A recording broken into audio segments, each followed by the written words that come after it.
नमस्कार, मैं राजीव चौधरी। कहते हैं समय का चक्र घूमता है, जहाँ से चलता है वापस वहीं आ जाता है।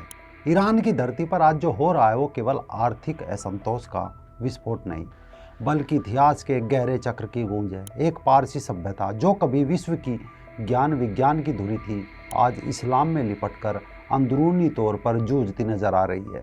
लड़कियां सड़कों पर लिख रही है कि जब तक मुल्लाओं को दफनाया नहीं जाता, ये वतन हमारा नहीं होगा।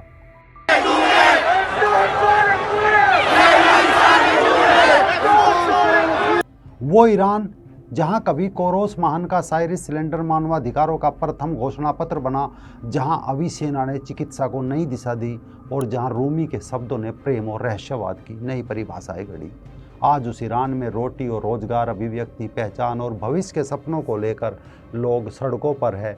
महिला, जीवन और आज़ादी का नारा केवल एक विरोध नहीं, बल्कि युवाओं का एक हथियार बन गया है। ईरान में आज जो हो रहा है वो शायद उसी चक्र का हिस्सा है, जहां एक व्यवस्था फिर से बदलाव के लिए संघर्ष कर रही है।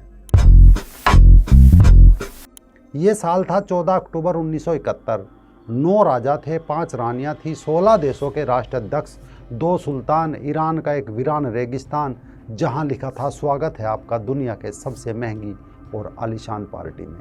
इस पार्टी के आयोजक थे ईरान के राजा शाह मोहम्मद रजा पहलवी, और इस पार्टी को रखने का कारण था पारसी साम्राज्य की 2500वीं वर्षगांठ मनाना। जगह चुनी गई थी प्राचीन शहर परसोपोलिस, जो उस समय ईरान की ऐतिहासिक राजधानी था। खैर, शाही डिनर का आयोजन हुआ उस वीरान रेगिस्तान में, जो सिराज शहर से करीब 60 किलोमीटर दूर था। वहाँ पानी नहीं था, छांव नहीं थी, लेकिन शाह का सपना था परसोपोलिस को एक बार फिर से जिंदा करना। लिहाजा 160 एकड़ में फैले रेशम के टेंट बनाए गए, जिन्हें गोल्डन सिटी कहा गया। 37 किलोमीटर लंबा फ्रेंच सिल्क इस्तेमाल हुआ। 50,000 यूरोपीय चिड़ियों को मंगाया गया ताकि संगीत और प्रकृति का संगम हो। हालांकि वे चिड़िया कुछ ही दिनों में गर्मी से मर गई।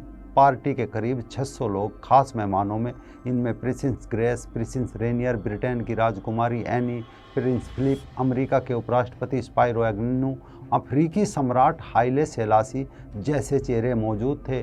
सेलासी तो 72 लोगों के लाव लश्कर के साथ पहुंचे थे। उनका कुत्ता भी साथ था, जिसकी गर्दन पर हीरे जड़ा पट्टा था। भले ही मौका ईरानी इतिहास का था, लेकिन खाना फ्रेंच था, ताकि ये दिखाया जा सके कि ईरान अब एक आधुनिक राष्ट्र है।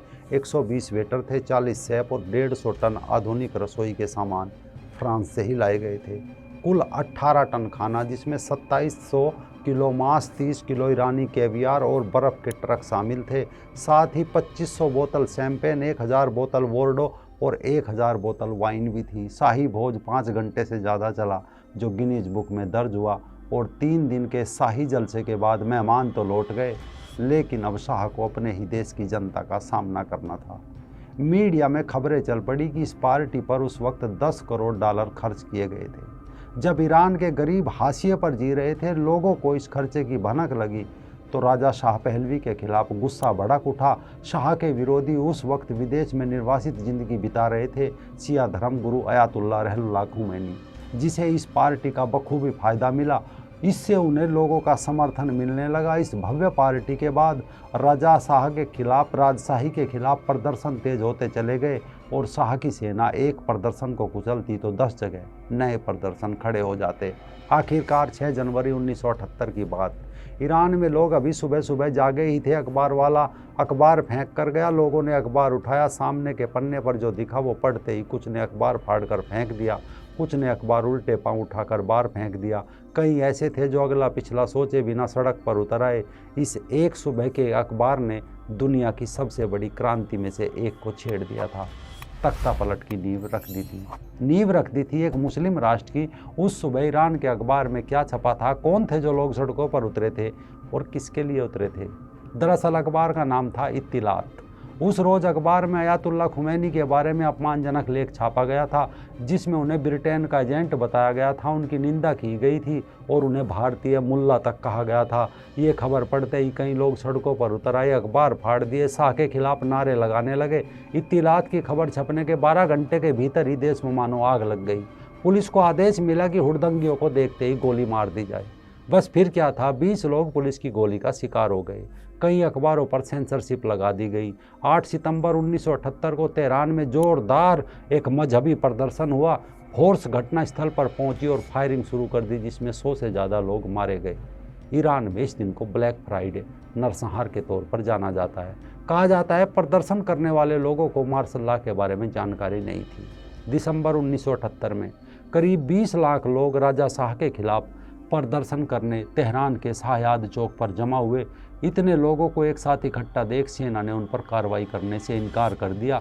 नतीजा ये हुआ कि शाहराजा पहलवी देश छोड़कर भागने के लिए मजबूर हो गए और अप्रैल 1979 में खुमानी वापस देश लौट आया। ईरान को इस्लामिक देश घोषित कर दिया। महिलाएं जो स्कर्ट पहनती थी वो बैन हो गई, हिजाब नकाब शुरू हो गए। यानी खुमैनी के नेतृत्व में ईरान में इस्लामिक राज्य की स्थापना हुई और शरिया कानून लागू हुआ। अब पिछले 10 सालों से ईरान में वही दौर चल रहा है। ईरान में कई बड़े पैमाने पर जन प्रदर्शन हुए, जिनके कारण आर्थिक संकट, राजनीतिक स्वतंत्रता, हिजाब नियम, सरकारी नीतियों के खिलाफ असंतोष रहा। कभी मुल्लाओं की पगड़ी उछाली गई तो कभी हिजाब के विरोध में अनगिनत हत्याएं हुई। एक बार फिर ईरान वहां आ पहुंचा जहां से वो चला था। 28 सितंबर 2025 को राजधानी तेहरान में व्यापारियों की हड़ताल से शुरू हुआ विरोध प्रदर्शन अब देश के 20 से अधिक शहरों और कस्बों में फैल चुका है। ये प्रदर्शन मुख्य रूप से बढ़ती महंगाई, आर्थिक ठहराव और वहाँ की मुद्रा रियाल की गिरावट के खिलाफ शुरू हुआ था, लेकिन अब सत्ता और व्यवस्था और मुल्लापन के विरोध में तब्दील हो गया। सुरक्षा बलों और प्रदर्शनकारियों के बीच हिंसक झड़पों में अब तक कम से कम 7-8 लोगों की मौत की पुष्टि हो चुकी है, जिनमें कुछ आम नागरिक भी और सुरक्षाकर्मी भी है। 1 जनवरी को हुई झड़पों में 5 लोगों की मौत हुई थी, जबकि 31 दिसंबर को एक और की गोलाबारी में मौत हो गई। यानी जैसे पहलवी के खिलाफ कभी आर्थिक मुद्दों पर केंद्रित प्रदर्शन राजनीतिक हो गए थे, एक बार फिर वही हो रहा है। प्रदर्शनकारी अब तानाशाह मुर्दाबाद, महिला जीवन आज़ादी, खामनेई मुर्दाबाद जैसे नारे लगा रहे हैं। सबसे बड़ी समय की करवट देखिए कि जिस पहलवी को ईरान से भगाया गया था, अब लोग उसी पहलवी के समर्थन में नारे लगाते और उन्हें सत्ता सौंपने की मांग करते देखे गए हैं। ईरान की अर्थव्यवस्था लंबे समय से अंतर्राष्ट्रीय प्रतिबंधों की मार झेल रही है। दिसंबर 2025 में भी महंगाई करीब 43% तक पहुंच गई थी, जबकि खाने की वस्तु की कीमतों में 72% और दवाओं की कीमतों में 50% की बढ़ोतरी हुई। ईरानी मुद्रा रियाल गिरकर करीब 1.4 मिलियन प्रति अमेरिकी डॉलर तक पहुंच गई है, जो अब तक का सबसे निचला स्तर है। अब इस पूरे किस्से में खुद को दुनिया का पंच मानने वाला ट्रंप भी कूद गया। ट्रंप ने ईरानी सरकार को चेतावनी दे दी। कहा अगर ईरान शांतिपूर्ण प्रदर्शनकारियों पर गोली चलाता है तो संयुक्त राज्य अमेरिका उनकी मदद के लिए आगे आएगा। उसने कहा हम पूरी तरह तैयार है। इसके जवाब में ईरान की संसद के अध्यक्ष ने कहा कि अगर अमेरिका आक्रामक कदम उठाता है तो हम उसके सैन्य ठिकानों को निशाना बनाएंगे और उसे वैध मानेंगे। ये प्रदर्शन 2022 के बाद सबसे बड़े प्रदर्शन माने जा रहे हैं, जब महसा अमीनी की मौत के बाद पूरे देश में आंदोलन भड़क गया था। लोग कह रहे हैं कि इस बार का गुस्सा सिर्फ सुधार तक की मांग तक सीमित नहीं है, बल्कि प्रदर्शनकारी पूरे सिस्टम से सवाल कर रहे हैं। वही सवाल जो कभी रजा शाह पहलवी की सत्ता से किए गए थे। जो महिलाएं उस समय बुर्का हिजाब पहनने के लिए बेचैन थी, अब उनकी बच्चियां उसे उतार फेंक देना चाहती है। जिस मुल्ला को उन्होंने कभी अपनी पलकों पर बैठाया था, अब उसे सड़क पर फेंकने को बेताब है। यानी चिंगारी जल रही है। बस इंतजार है उस दिन का जब ये 16 बनकर दिसंबर 1978 तेहरान के शाहयाद चौक पर लोग लाखों की संख्या में जमा होंगे और खामनेई को गद्दी से उतार फेंकेंगे।